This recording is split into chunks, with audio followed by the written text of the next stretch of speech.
Hey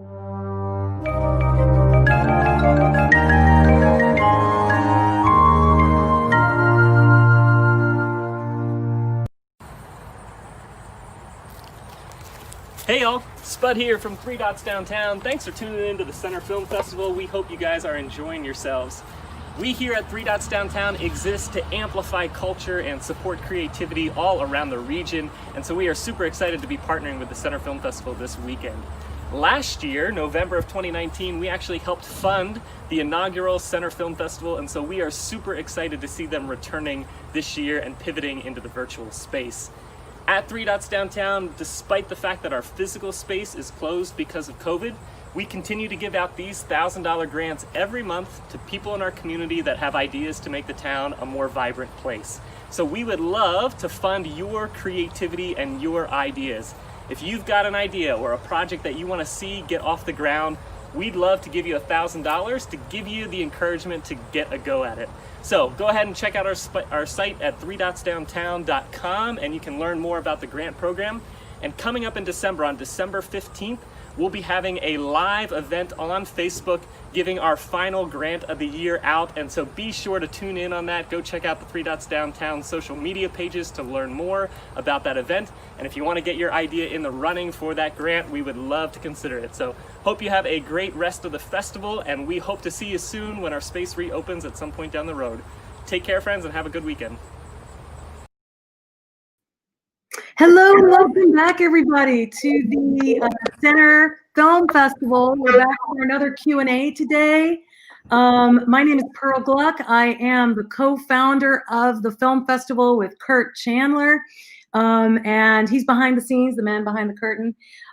Today, we have been through so many incredible conversations, and we have now come to this section called Finding Joy. And I won't need to get into too much detail because it'll all become clear to you, unless of course you've already seen the film, so you already know what's coming.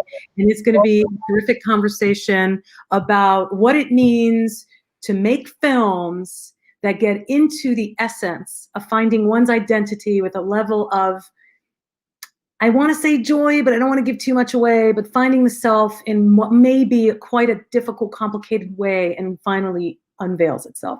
So today we have all the directors of the films you just watched, plus a really exciting host. I'm going to introduce you to them very quickly. Flavio Alves, who did Garden Left Behind, and I go way back. I'm not going to tell you how long. We both went to City College of New York and studied with incredible people like Chantal Ackerman together. And, you know, I was in some dark corner of his apartment in New York or something, editing something he was like kind of imagining. And now look what he's doing. His film just says won an award at South by Southwest. We're so honored to have your film here. It's making impact everywhere. And thank you for being here. Elegance and Jovan, I've never met them before. And in fact, I've never seen their work before either until my editor, Kristen Sprague, let me know about Buck. And I think you can see why I was totally drawn in. And later in the program tomorrow, you get to watch Elegance's Pierre Kids, which is another film that he did. We just had to take both. They were so terrific. Yep, that's right. And that's Jovan is the pointer, Elegance is the waiver. And Jose and I work together at Penn State University, College of Communications, Donald P. Belisario College of Communications. Jose is the fundraiser who is the activist, and he has been working in the nonprofit world for quite some time, including for organizations like GLAAD in New York City. And he is back to his alma mater here in State College, and we're so glad to have him here. So without further ado, have a great conversation. Ladies and gentlemen, we'd like, and everyone in between and beyond, we'd like you to comment either on Facebook or YouTube with whatever you'd like us to ask or say to the filmmakers. Enjoy your conversation. This is Jose, Jovan, Elegance, and Flavio. Thank you so much, Pearl, and thanks for those who are joining us tonight. I can't wait to talk to these directors. I have to tell you, I'm a New Yorker, a queer person of color, and some of this really hit home for me in ways that maybe we'll get into a little bit later. But before we get into all that, for those who may or may not have had the opportunity to read your bio online, I thought we'd start with a little bit of background about each of you, for you to tell us about yourselves and maybe how your journey into the world of being a filmmaker happen. And why don't we start with the gentleman calling from the car in Georgia, Jovan and Elegance. You're on mute, guys. There you go. Okay. Yeah. So I'm born and raised in Baltimore.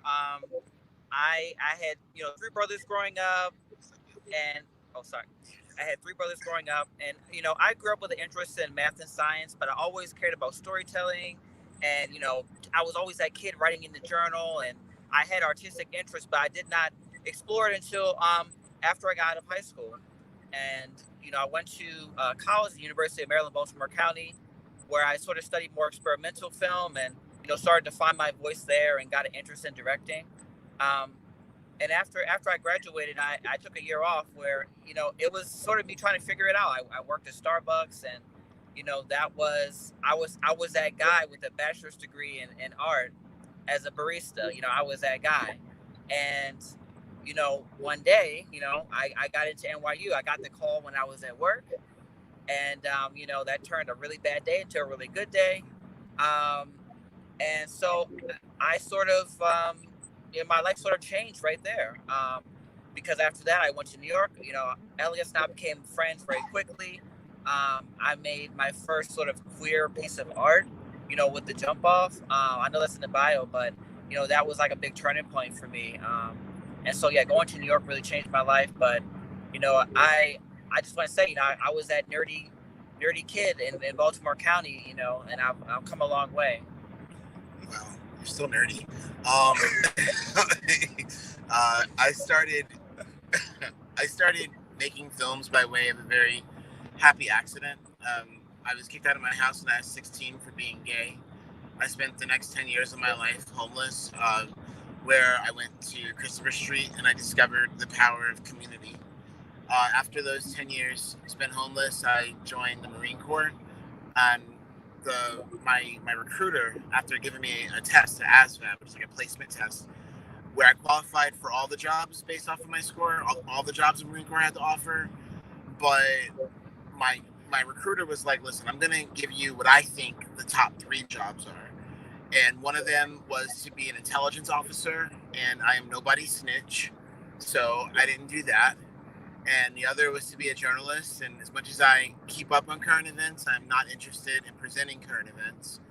And the other one was to be a combat filmmaker, and he showed me this picture of this guy hanging upside down from a helicopter with a telephoto lens, and I was like, that looks cool, I can do that, that's me. And I did it, and fast forward a long time, and here I am making movies. In the meantime, I finished the Marine Corps. I went to Columbia, where I started making my first film, Peer Kids, which you guys will get to see tomorrow. And making that movie was really important to me because it was me kind of taking what I learned in the Marine Corps and trying to turn it into a career path. So the film, but it's also trying to unlearn some things as well about how I thought of myself as a Black gay man, and trying to connect back to my childhood as someone who had been kicked out of their house for being gay. So it was really important, and I shot 400 hours of footage. I realized that as much as I had learned from the Marines and watching movies about shooting films, I knew nothing about editing them. So I took my footage and I applied to Tisch grad film at NYU, where I met this one, and started making narrative fiction films, short films. My first film was Walk For Me. It played quite a few festivals. The show led to me selling my first TV show while I was this film student at NYU. The show is called My House, Best Vogers in New York City. We followed around, and then from there, I kept I used that money to finish Peer Kids, and then I'm always kind of stalked Jovan at Tisch. I've always been like, hey Jovan, we should do something together. We need to work together. We should be friends. Be my friend. And eventually he said yes, and we worked together on all of his films I've worked on in some capacity. It's been a great evolution, because I sort of came in like with the sort of loner enriching, like empowering partnership. I'm not a loner. I'm like a people, like hook on to people person, you know? So I hooked on to Jovan, and he's allowed me to to occupy his spaces since then. And we made Buck together last year, and the film premiered at Sundance. We can't say who, but it's being optioned for a TV show, which is really cool. And that's kind of how I became a filmmaker. Well, congratulations on all that. There's so much to unpack in there. I think made its way into the films that you talked about, including Buck.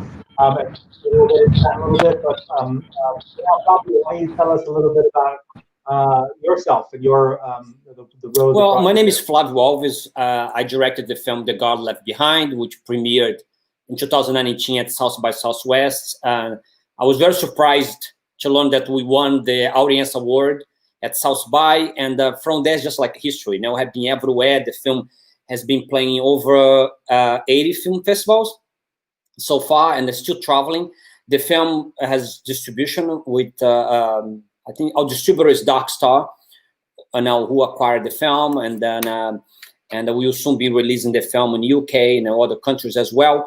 Well, I became a filmmaker because I was attracted to the dream that I could make a difference in people's lives. That's the reason. But I came to the US in 1998.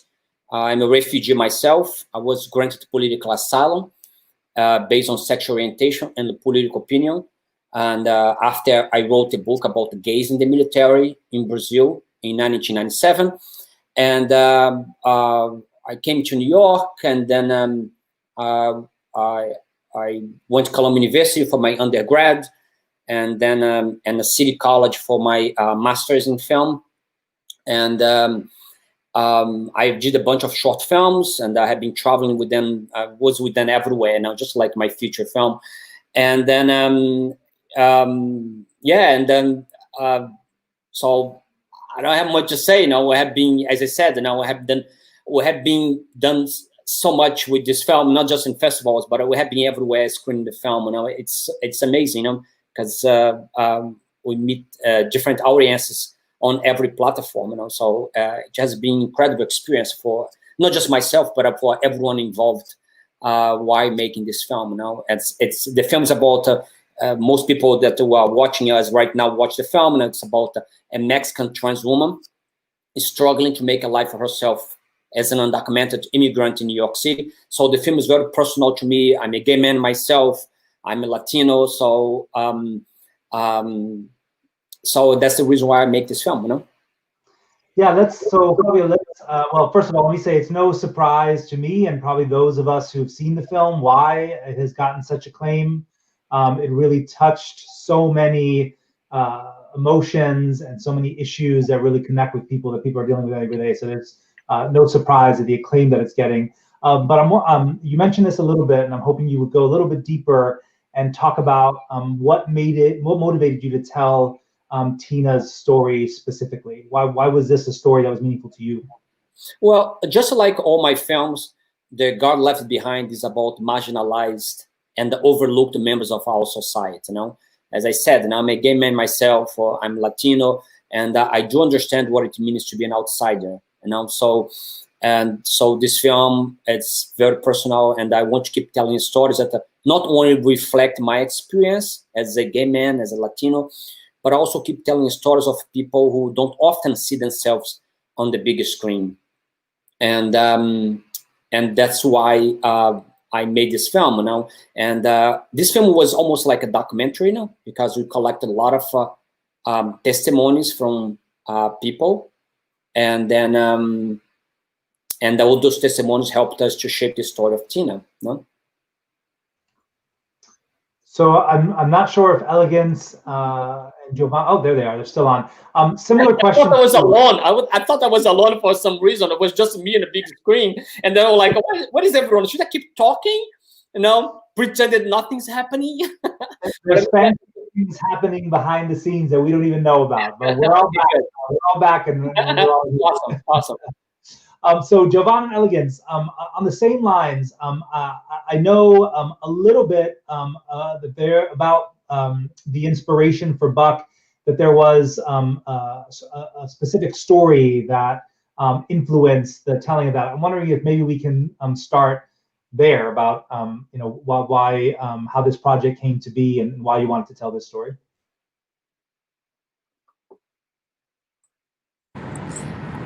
Yeah, Buck comes out of, I think the first thing is our relationship as friends.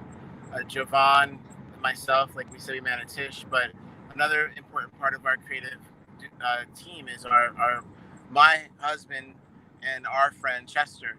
And, Buck is an intergenerational story about the ways that Black gay men lift each other up and use their shared experience as queer people to create stability for the future. So with that in mind, we were very much inspired by the Ed Buck story, and I'll leave Jovan to talk about that. Yeah, so, I sort of came across the story of Ed Buck very much by accident. I was just sort of reading the news, and I was staying in West Hollywood at the time. This was after Outfest 2017 or 2018. And I read a story about a young man named Jamel Moore who died at Ed Buck's house due to a meth overdose. And this was sort of a small story in the local West Hollywood paper. And I noticed that it wasn't getting any national attention. And it really bothered me. And I started to think about, well, why don't people care about this? Why is this story, not being cared about, especially when it was growing Black Lives Matter movements across the country. Mm-hmm. And so at that time, we were already working on a story about a young gay Black man dealing with depression and coping with that. And, whether they're resorting to drugs or to sex or debauchery, and how that self-loathing and lack of a support system leads people to these self-destructive decisions. And so we sort of took the story that we already had, and we did some research into Jamel Moore's life and heard about his diary and how he was homeless and his issue with his mother. And we sort of just took that to heart because there's a lot of universal elements with a story like that. Gay youth are the biggest group of homeless in the country. Right. And black gay men have like an epidemic of depression right now, and additionally, when it comes to HIV and AIDS, 1 out of 2 Black gay men are projected to have HIV in their lifetime. So we were very interested in this idea of like these kind of overlapping medicated generations, and the notion that there's all of these people for whom 1 pill a day, right, whether they're dealing with their HIV infection or they're dealing with their depression, at 1 pill a day is helping with something that is chronic to their identity, right? And even further, like this idea that these pills are not necessarily curing anything, right? They're just able to help people get the fortitude to keep moving forward. And that's really where the heart of our film is. This idea that like we can keep moving forward even though there's all this stuff around us trying to keep us in place. And as someone who does deal with depression at times, and I've taken medication for it, I've been to therapy for it, I just wanted to sort of show a realistic depiction of someone with depression where we don't see that they're crazy, we don't see that they're damaged or troubled, and we also don't see that the pharmaceuticals are automatically fixing all the problems, like Elegance said. I'm someone who's like, is this actually working, or am I just taking this to appease others? I think we should explore all of that because there's different levels to depression, and I think some people have been shamed on how they cope. Yes.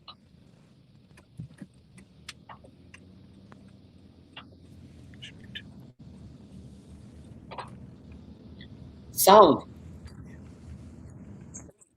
Thank you, Flavio. I was just telling the guys that they seem to be in a good section for signal, so I'm going to stick with them while we have them.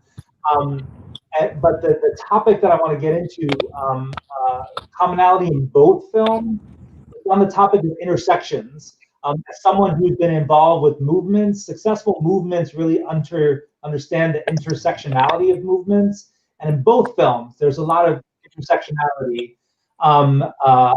Just to name some things in Buck, you've got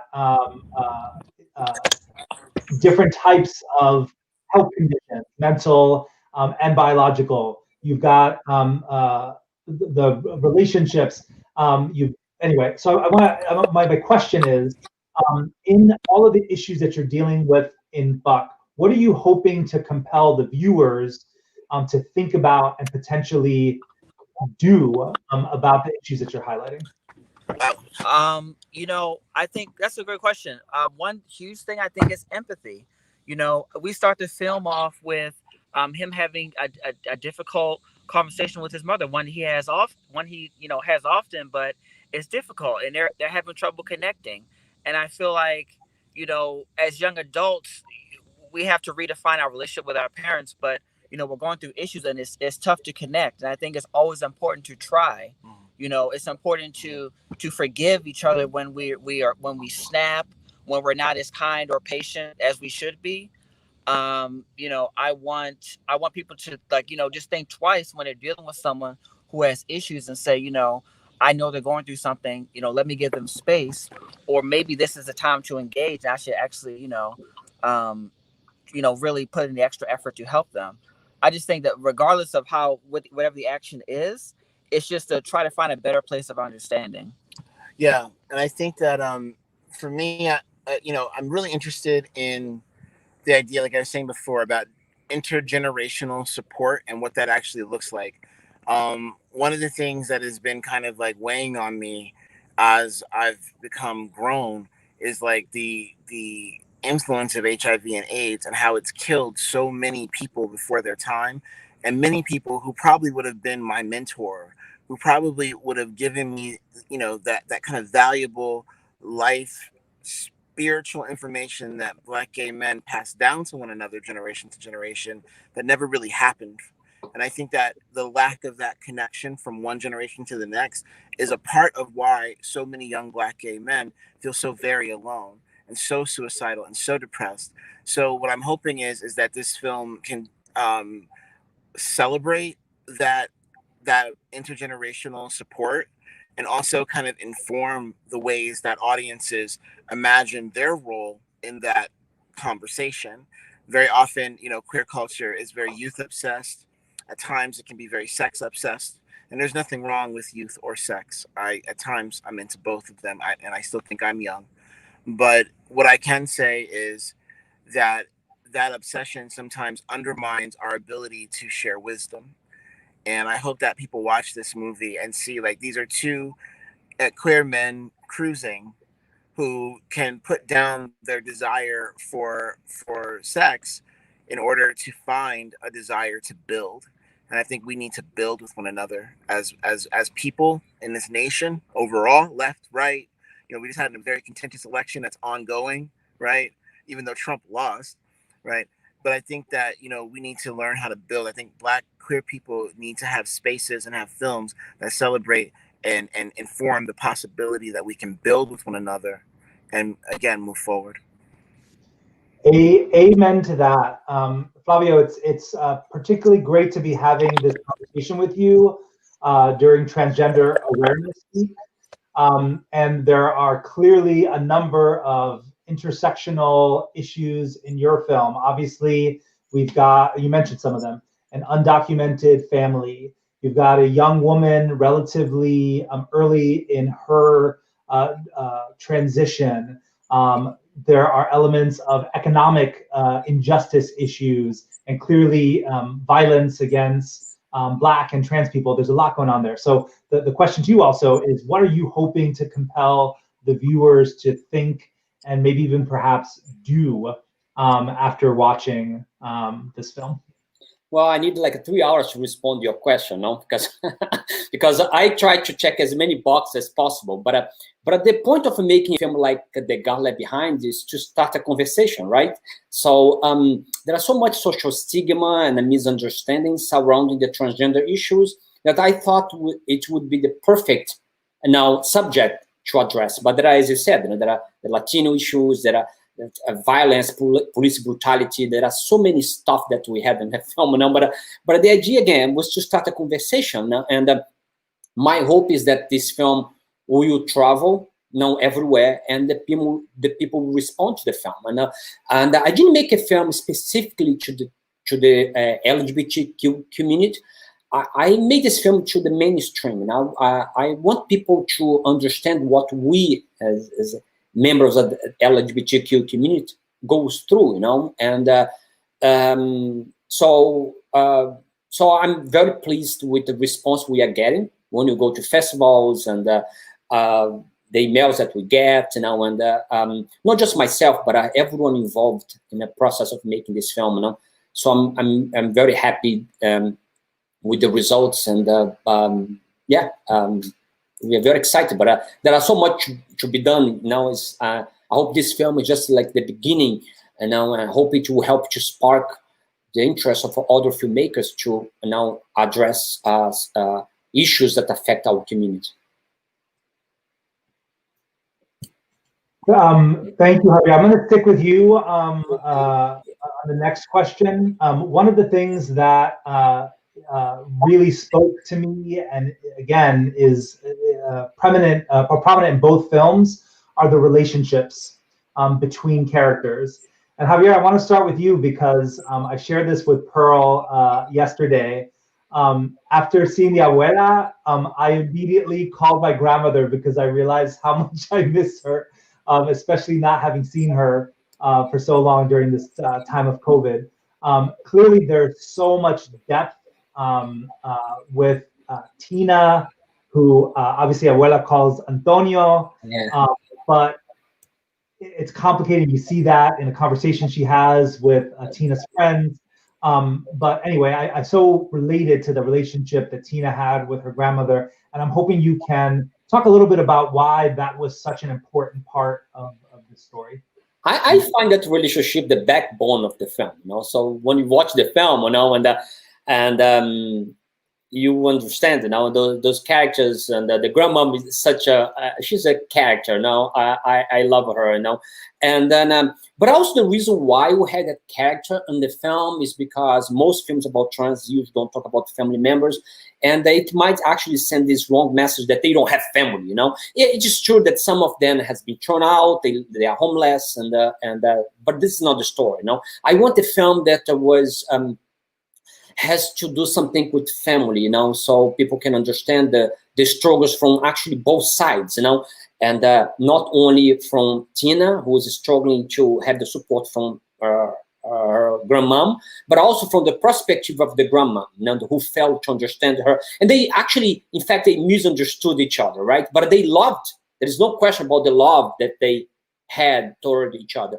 So again, was very important to me to have the family member, also to show that the journey that the grandparent or parent has to go through when a child is transitioning is often left out in most films. So I thought it was important to address it, and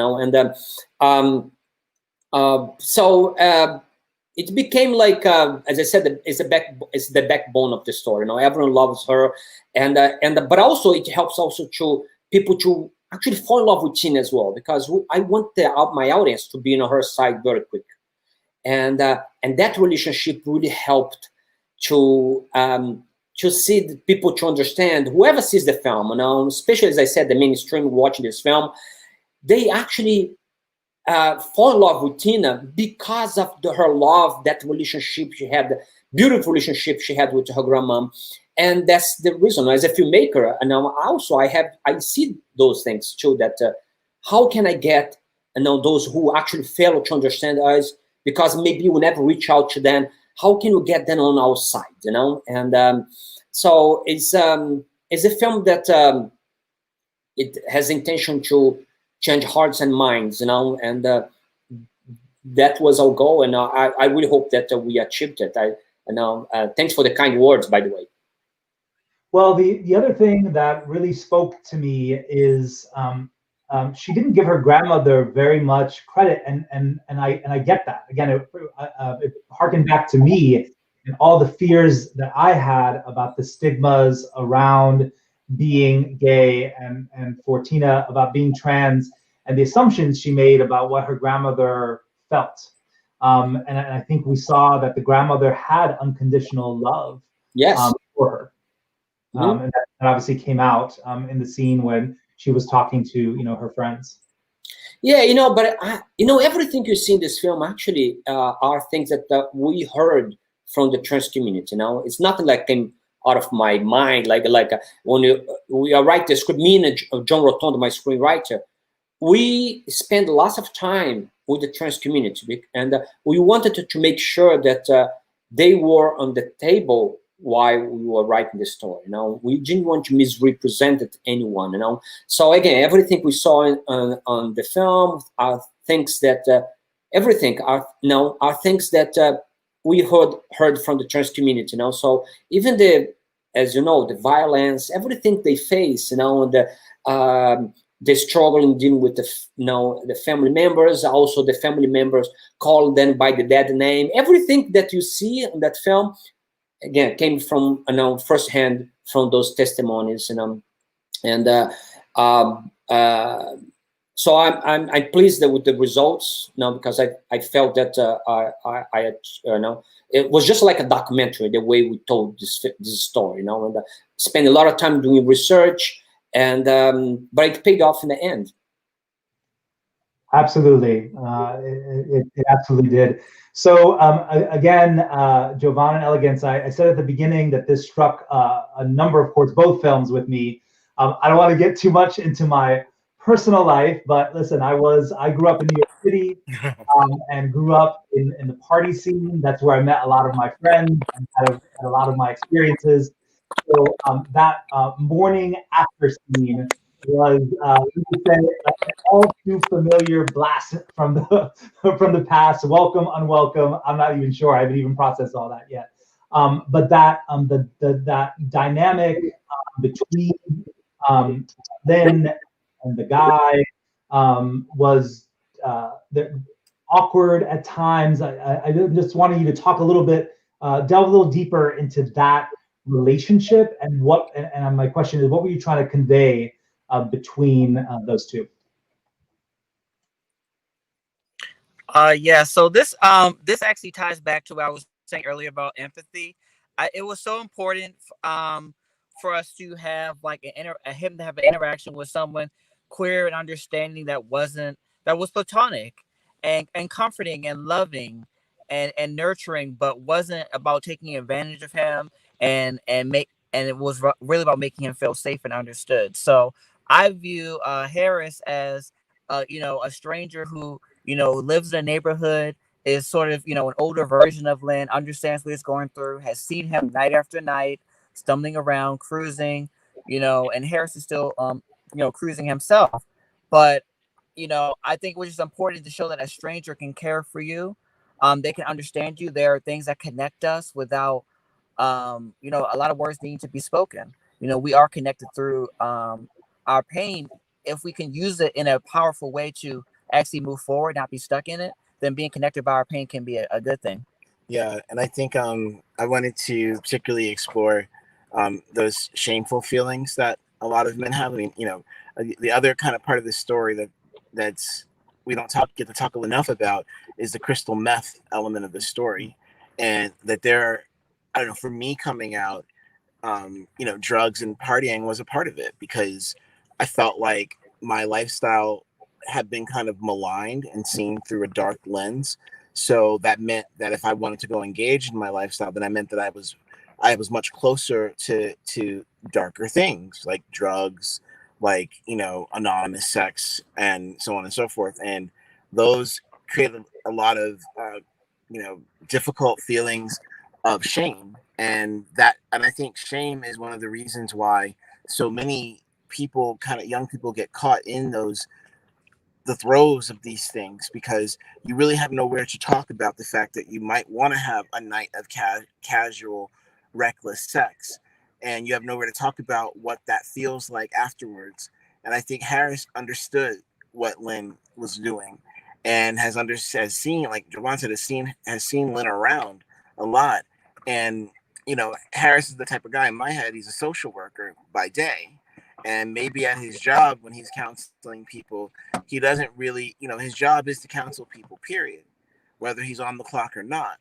So when he sees a young Black man out there who needs that mentorship, who needs that guidance, he has a certain level of fear for him because he knows what the extreme consequences are of the choices that he can assume that this boy is making by watching him pass out in the middle of the street.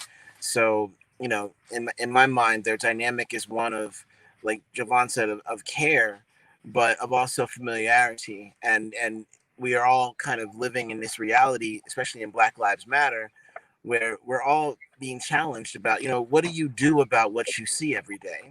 When you see someone, your neighbor to your left and your right, and you see them struggling, do you speak up? When you see someone get abused by a cop, do you speak up? And I think as gay men, as an older gay men as well, when you see these young kind of twink guys out here partying their heads off, do you step in and do you try to stave off the addiction, or do you take advantage? And I think Harris, what I love about him is that in this instance, he chose to step in and do something.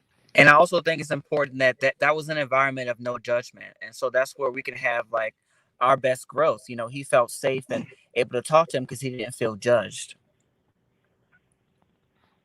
Yeah, it's interesting to hear you talk to him as a social worker, because I noticed when they were at the table behind, there was a very strategically placed, I'm assuming, flyer about safer sex. So it had this like subtle message of, you know, this is someone who is a confidant, a mentor. So I really appreciated that. So something Flavio said, and that both Jovan and Elegance talked about, that occurred to me is with Garden Left Behind. You know, we're so used to stories of family members casting out, you know, their trans kids, and that's definitely a reality. I don't want to diminish that. That happens every day, but that's not the only thing that happens.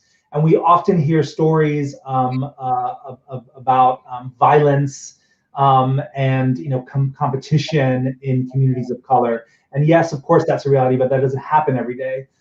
In both of these films, we see family and friends there for each other, lifting each other up, and communicating and growing. And I think it's beautiful. And I think that's no accident, because we have queer people of color in front of the camera and behind the camera. And so my question, I mean, I think we'd all agree that we need more of that in this profession.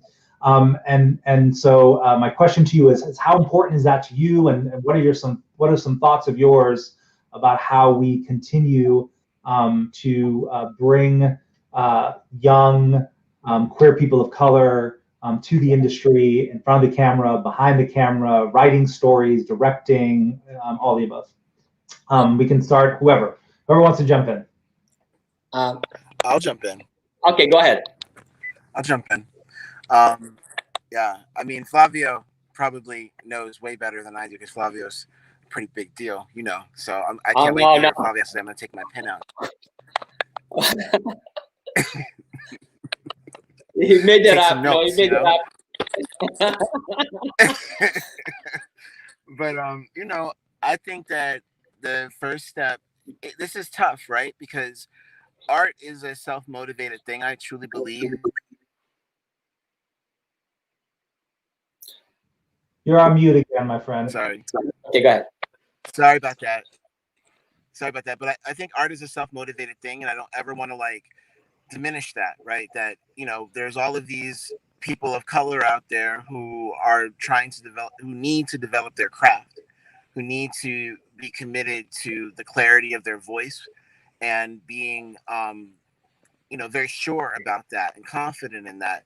Because, you know, it is an industry. There's a lot of noise out here, and you want to be able to cut through the noise, right? And the only way you can do that is by having a sharp blade, right? A sharp edge. So there's that. But then the industry has to kind of meet us halfway, you know?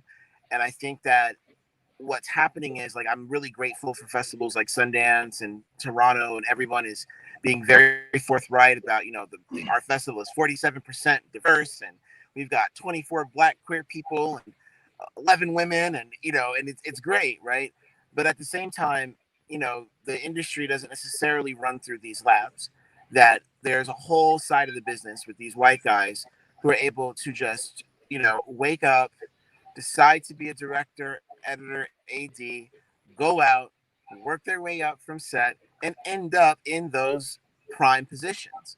And they don't need a lab to get them there, because there's all of this familiarity and industry kind of insiderness going on, where where white folks have been empowered to pull each other up for centuries in this art form. And I think now the thing is that people have to look outside of their friends group, these white, the Sean, the Ryans, the Bob, the Mikes, the Sarahs that run this business, right? They need to look outside of what is comfortable for them and what they already know, and get to know people of color. Right? It's a lot on us to develop not only the material but also the infrastructure to be able to get our stories to screen. And I think now is the time for our comrades, the people who voted for Biden, I assume, right, to put their actions where their political hearts are, and meet us halfway. Go to scene. Go to the wonderful Black trans writers right now who are writing poetry, who are like, when I look at a movie like Zola that's written by Jeremy O. Harris, who initially was a playwright and then becomes a filmmaker, I think that there's I become aware of all this versatility in my own community, and we are not actively looking for that. What we are doing is kind of relying on what's comfortable. So I think we have to meet people halfway now. We shouldn't be putting all the weight on Sundance to save the industry. The industry needs to be interested in saving itself.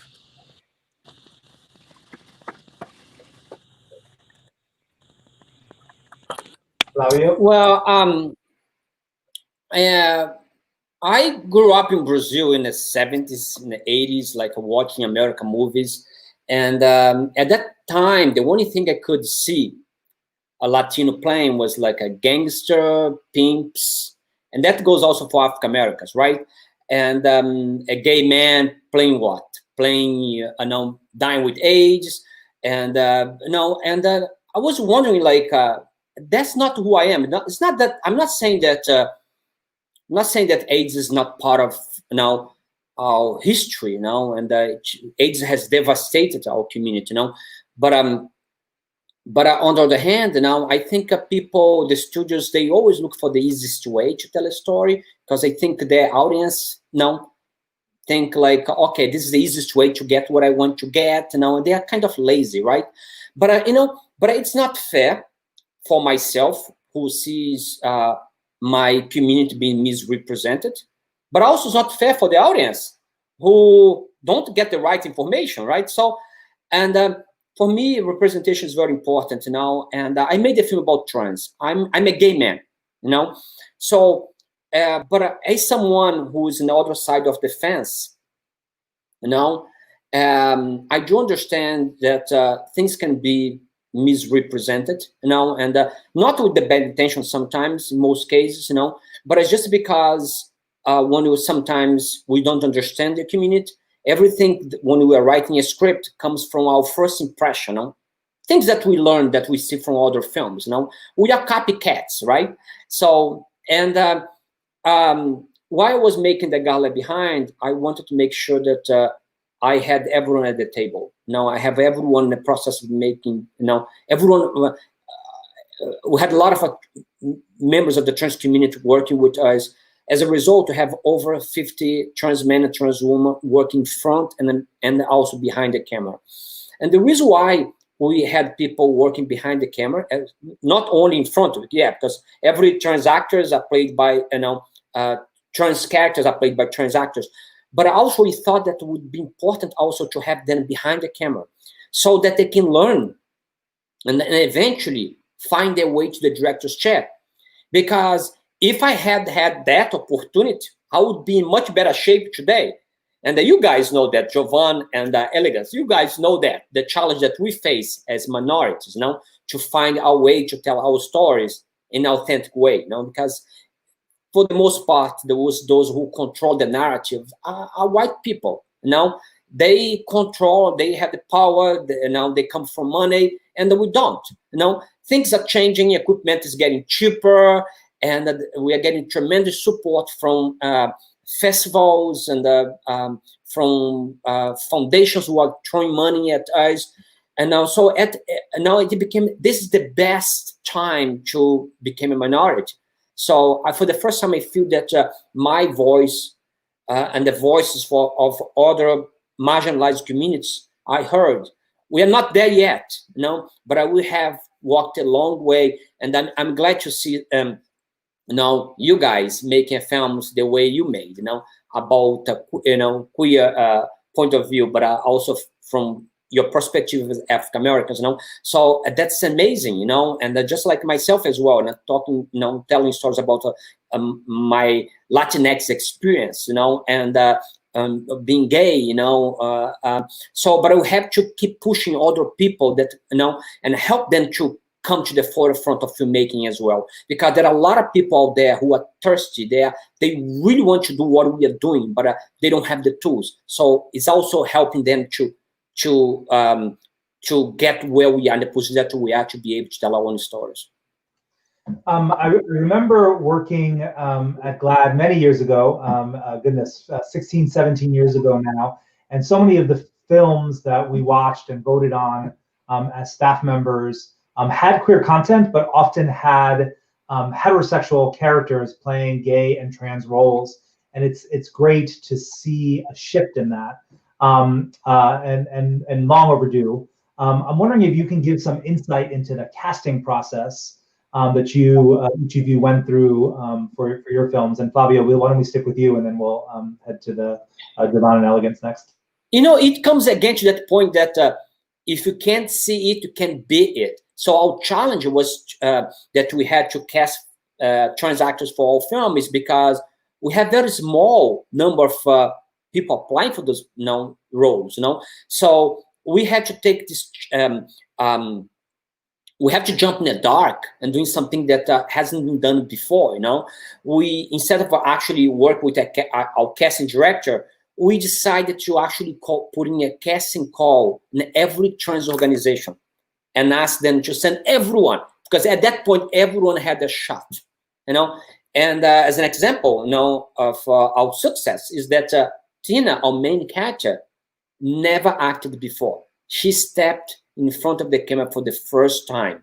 And now, if you see the film, she's amazing. She's incredible. And there are so many other, talents that we found by doing it. And I really hope that the doors will open for them. They will have more gigs, more jobs, and then they will inspire other trans actors, and also people of color and Latinos.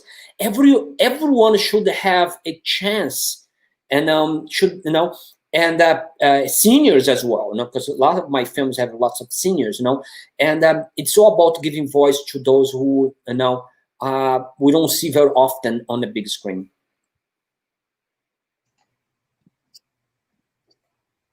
Jovan. Sure. Yeah. Yeah. So casting was it was an interesting process, because we usually have issues finding people who can deliver that emotional authenticity and intensity, because we're dealing with complex storylines, and we really want to make sure that we really feel it from that person. And so we really lucked out, because Elegance and Chester found Malik through family friends, and he also is a first-time actor. And what I really appreciate about Malik is that he's so real and raw, and he was so open to the story, and really pushing himself to an emotional and physical limit. I think that's like a really cool thing about fresh actors, because they're not tainted. They haven't developed bad habits. They can be really malleable within like the space of like their own personality. Because I think Malik definitely brought his own personal history to this role, which we really appreciated. And then we surround him with more experienced people, and so it really helped to like balance that energy out. Yeah, Biko, who plays Harris, the figure that you meet at the end, he's someone that I met when I was an undergrad, and he's a really prominent.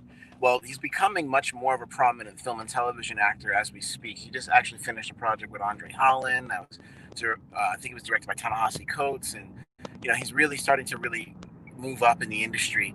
But when I first met him, he was in theater, and I was at Tisch, and I was trying to, everything I wrote at that time was predominantly Black people and people of color overall. So I had a really hard time in Tisch finding actors, because most of the actors, like Flavio was saying earlier, it's like, acting is a pretty tough job to try to become successful in. And it helps if you come from money. And if you come from money in this country, 9 times out of 10, you're probably white. So, it was hard to really find people to put in the movies. So I went to Biko and I'm like, Biko, you're in theater, you're around all these actors. Please introduce me to people so I can cast my movies. And he casted pretty much every short I did up until he auditioned for Buck. And then additionally, for the sex party scene, we our producer Chester had a really brilliant idea to reach out to Bruce Jackson, who plays we call him Pig Bottom, or no, I'm sorry, he's not Pig Bottom.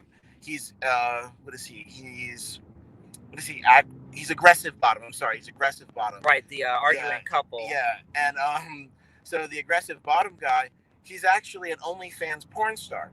He has like tens of thousands of people that watch him have sex in public with various assortments of beautiful men of color, and I mean public.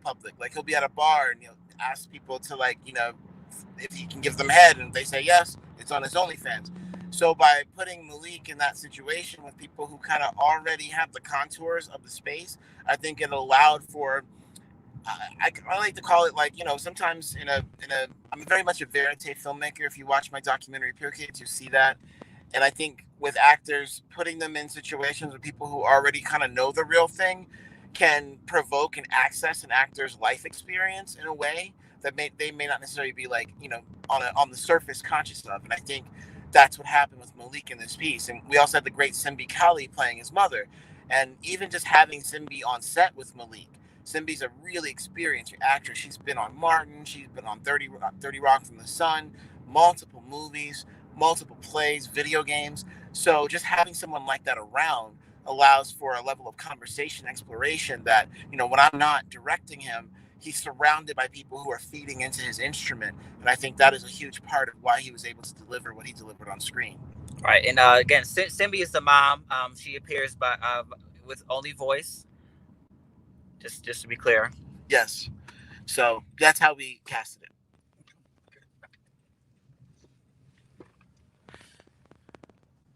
Thank you, Flavio. We have one question from the audience, and then I'll have one last one for each of you. The question is, who are you hoping, what audience are you hoping to reach with your films? And Jovan and Elegance, we can go back to you, and then Flavio can answer.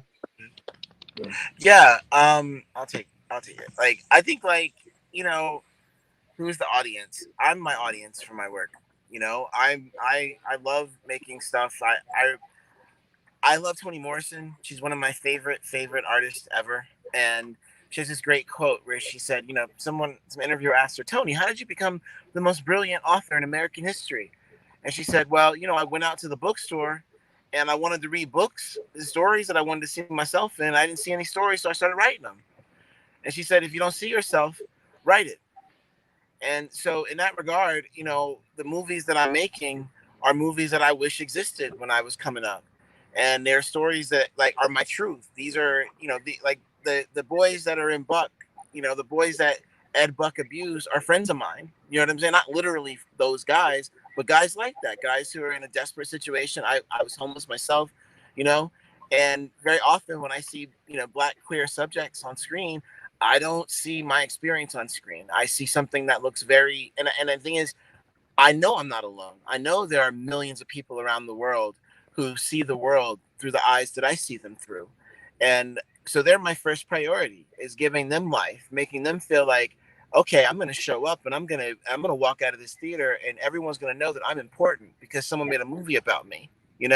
That's the first priority. And then secondly, I think that great art is universal. Like the human condition is the human condition.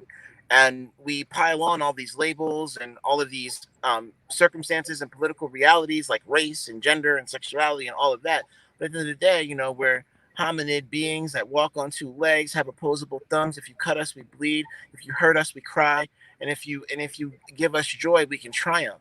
So I really do believe that by focusing on the specificity of my experience, that I'm able to reach a general audience by, because after a while you kind of look at it and you're like, oh yeah, I do that. He's black and gay, but I do that thing that that black and gay guy does. And therefore you start to create these bridges instead of walls. And that's kind of what motivates me. So my audience is really myself. And then after I feel like I've satisfied myself, then I want to see if anybody else can feel what I'm feeling and see what I'm seeing. Yeah, I definitely want to second that, because as someone who grew up like without access to, you know, a lot of like art house films, I had to watch the mainstream stuff. I was deprived of the queer art that was even available in the 90s, you know, because I just wasn't, you know, just wasn't around in the mainstream. And I feel like we need to make sure that we're not, you know, making art that's ghettoized. You know, we're not going to be making a film that's like over here. You know, this is going to be something for everybody, so that the average gay kid anywhere in the world can see that and see themselves. Thank you for that. And Elegance, I'm reading Song of Solomon now, but we'll have to talk about that in another chat. I want to make that into a movie, man. Hopefully somebody's watching. I want to make that into a movie. I love that book. Love it. All right, Flavio, over to you. Well, transgender rights and visibility are not yet part of the mainstream conversation. So for me, it's very important that my film, you know, gets everywhere, so everyone has a chance to see it. Because, as I said, and as the goal is to change hearts and minds. You know, so especially the mainstream audience. You know, but you can't forget that there are some gatekeepers that it's not just me wanting to do it. You know, as a filmmakers, we have to understand that there are there are other forces that might not think the way you think, although they might agree with your message, but there are so many films out there, and what can you do to be above the noise, you know, so that you know, your film can have a chance to survive and reach potential audiences, you know. So there are different gatekeepers. Is the film festivals are very important, you know. So not only because you find audience, but also gonna get free press. You might find a possible distributor interested to buy your film, and that can change the whole thing. And then all of a sudden, your film's everywhere. So finally, you can find your audience. You know, so I never take it for granted. You know, even when I have, I know I have a good film. You know, and I still think there is a chance that something now will happen to my film, and even COVID, right? So when for example, my film was about to be released in March, and then COVID came and it changed the whole thing, you know. But as a filmmakers, we have to reinvent ourselves, you know, because we have to survive, right? We have to get our message out. And it turned out that festivals like the Center Film Festival and helps us to find our audience, you know. But again, it's always a challenge, and we don't know how far your film will go and how your audience will respond to your film, you know. So for me, it's always a challenge, you know. But again, I want to make a film to a mass audience. Because I believe that everyone should see, you know, especially the girl left behind, you know, because there is so much stigma and misunderstanding surrounding the transgender issues that I think that's was important for me to tell this story, you know, and not only, you know, because I was the director, you know, and you have to think about all the other faces behind this film, you know, and we are telling the story, our stories, you know, and so we want the audience to be able to see the film, you know. So, but again, we never know where the film is gonna, what's gonna happen to our films. You know, I'm very happy that's happening to me this time, but it's not always the case, you know. So one last question from me before I make a final comment and turn it back over to Pearl to close this out. My question is, what's next for each of you that we can look forward to? Flavio, let's start with you. Oh my God, what's next? I have about 3 films in the pipeline, maybe another 3 coming, not trying to get in pipeline as well. There are so much happening now because of the gala behind, you know, and I'm sure for you guys, you know, with Buck, there's so many things that are happening to you. I'm so proud of you for making this film. By the way, I want to see Buck. I want to see Buck, you know, and anyway, so I have 3 films in the pipeline, and but I don't know yet which one will be my next project. So I'm still like pushing the God left behind as much as I can. We are taking the most out of it only after it rests, and then I'll be ready to make decision. But at this point right now, there are again bunch of projects now up in the air. Now we don't know which one's going to be next. Fair enough. No. Jovan and Elegance.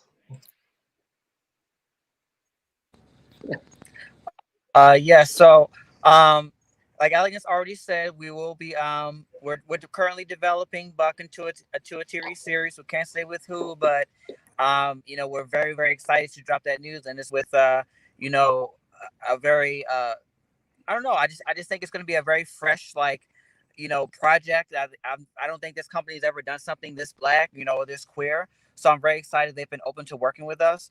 In addition to that, I'm currently writing my first feature, Tadpole, which is based on, it's based on a short film I did while at NYU. So that'll be a queer coming of age story. So I'm very excited to, you know, once again explore, you know, teenage, you know, queerness, sexual awakening, friendship, bullying. You know, I really care about those issues. Yeah, and I also want to give you a shout out, Flavio. I have seen your movie many times, so and I've enjoyed it every time. And congratulations on everything that's happening for you. I think it's a really important movie. Thank you. Of course. For myself, I am in post-production on my second feature documentary right now. It's called Hellfighter. It's a story of James Reese Europe, the most prominent Black composer of the 1910s, who left his whole career behind to go fight in a world war so that he could have equal rights in America and uplift his people. I'm really excited for that movie to come out. Additionally, I'm in pre-production for my first feature film, fiction film. The movie is called The Inspection, about a homeless kid who joins the Marines to change his life, but has to conceal his attraction to his drill instructor, which is 5 boot camp during Don't Ask, Don't Tell. The movie's being financed and produced by by the great Effie Brown at Game Changer, who did Dear White People, and another partner who we can't say just yet, and my incredible husband, Chester. Yeah, I'm trying to stay married to Chester as long as I can. That's my other thing I'm working on. You know, I've got many things coming down the pipe right now that I can't wait to share with you. I'm about to direct my first television show, which I'm really excited about. And I've got Buck with this one over here. So it's incredible. I view our film as a testament to what, you know, friendship in Black queer communities can do. I met this one at, you know, orientation at film school 5 years ago, and to be at this place with him is absolutely a dream come true. Yeah, just definitely learn how important it is to stick together and to trust and believe in your vision. Well, the world is a better place because you all are in it, because of the art that you create and share with us. And I'm so grateful for that. And I'm so grateful to each of you for the time that you gave us tonight. Thank you so much. And with that, I'm going to turn it back over to my friend and colleague, Pearl Cluck. Stay on there. Thank you, Jose. Thank you so much. Thank you, Jose. Thank you, Jose. I don't get a kiss too. Thank you, Pearl. Thank you, Pearl. So I just want to thank all of you. I just want to briefly say that was a really wonderful transition. One of the things I like to do is remind everyone that we're in a college town, that even though the Center Film Festival is both community, it's also for students. Our jury is made up of high school, college, and industry heavies on purpose. We have student films, and then we have you guys who are, you know, bringing in these films that are, you know, winning awards nationwide, if not internationally, and, you know, speaking to larger themes and how to tell engaging stories that have power and meaning. So I'm so glad you mentioned that you met at orientation at school. Flavio, I'm so glad we met at school. I really think it's very important. I don't even have to ask you guys what you're going to tell our students, because I think you just did for the last hour with Jose. And I just really appreciate the way you talked about intergenerationality and the way that we can appreciate family, whether it's blood or whether it's what you put together as your family. You know, that it may not be what's your birth family, but it's it's your chosen family. And I thought that was really powerful. So with that, I want to say thank you. I did forget to say that not only do I know Kristan Sprague, who is the editor of Jovan and Elegance's film, he also told me to check out Pear Kids, which Chester, your husband, sent me very soon after Kristen told me that, because he said they sent it to him to look at in the edit room, and he literally had no notes. He's like, you don't need it, you're done. And so that film's playing tomorrow. We're rescreening Buck tonight in our sexy late night series, where we'll get a little deeper into the kind of erotic content, ethics, responsibility, and just the reality of dealing with erotica in films as responsible filmmakers. I think we're gonna have a lot of fun at 1:45 a.m. talking to Kevin Hagopian, our in-house scholar extraordinaire, who is hilarious and deep and full of information. And Flavio, this is what I forgot to mention to all of you.